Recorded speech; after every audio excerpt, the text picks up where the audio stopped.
Yona Yahav selaku wali kota Haifa, Israel, mengatakan wilayahnya telah menjadi target utama kelompok perlawanan Lebanon Hizbullah.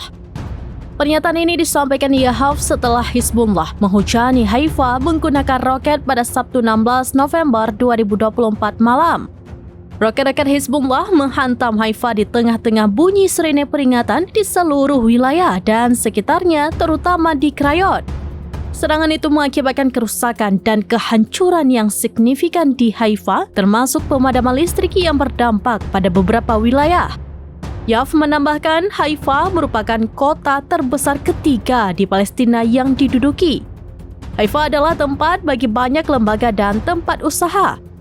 Sebelumnya, Hizbullah telah mengumumkan 7 operasi, 5 diantaranya terkoordinasi dan serentak. Operasi-operasi itu menargetkan Haifa menggunakan drone dan roket canggih. Sejumlah fasilitas penting menjadi target serangan.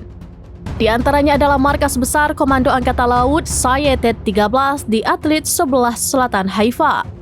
Pangkalan Angkatan Laut Stella Maris diketahui telah menjadi sasaran Hizbullah sebanyak 2 kali. Kemudian ada pangkalan teknis dan Angkatan Laut Haifa, pangkalan Tirat Carmel, dan pangkalan bahan bakar Nesher.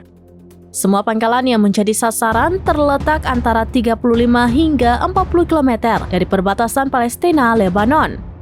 Sebelumnya, Yona Yahav mengungkapkan Haifa telah mengalami pukulan telak dalam hal ekonomi yang belum pernah terjadi sebelumnya. Dalam pernyataannya kepada militer Israel, Yahav memperingatkan jika ekonomi Haifa terganggu, hal itu akan berdampak pada seluruh Israel. Ia juga menekankan Israel hanya akan kuat jika utara kuat. Selama lebih dari sebulan, Hizbullah telah menembaki Haifa. Pada Senin 11 November 2024, media Israel menggambarkan situasi tersebut sebagai kegilaan di Teluk Haifa menyusul peluncuran sekitar 100 roket oleh Hizbullah yang menargetkan wilayah Krayot dan Haifa. Israel juga menderita kerugian besar di wilayah utara, terutama karena Hizbullah memperluas operasinya hingga mencakup Haifa dan operasi ini menjadi rutin. Eskalasi ini berdampak parah pada industri, pertanian, perdagangan, dan pariwisata di wilayah tersebut. Agresi Israel terhadap Lebanon telah mengakibatkan beban keuangan yang berat. Pemerintah terpaksa membayar kompensasi yang besar kepada perusahaan-perusahaan yang beroperasi di wilayah Palestina Utara yang diduduki atas kerugian yang mereka derita. Situasi ekonomi di utara diketahui kian memburuk karena Hizbullah terus menyerang Haifa, memecahkan rekor peluncuran lebih dari 100 roket ke Krayot pada Senin. Media Israel mencatat hal ini menandai serangan rudal Hizbullah terberat di Krayot sejak dimulainya perang yang sedang berlangsung. Pasukan Pendudukan Israel atau IDF mengakui roket tersebut diluncurkan dari daerah perbatasan yang diklaim telah dibersihkan baru-baru ini.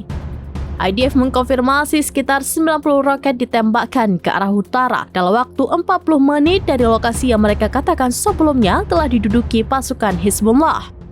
Setelah serangan itu, Yona Yahav mengatakan kepada Channel 12 jumlah roket yang ditembakkan ke Haifa termasuk yang tertinggi sejak Hizbullah mulai menargetkan pemukiman Israel Utara pada 8 Oktober 2024. Terkait hal itu, surat kabar Israel Hayom melaporkan pada 23 September 2024, serangan roket dan rudal Hizbullah berdampak langsung pada Haifa, membuat jalan-jalan di sana benar-benar kosong dari pemukim Israel.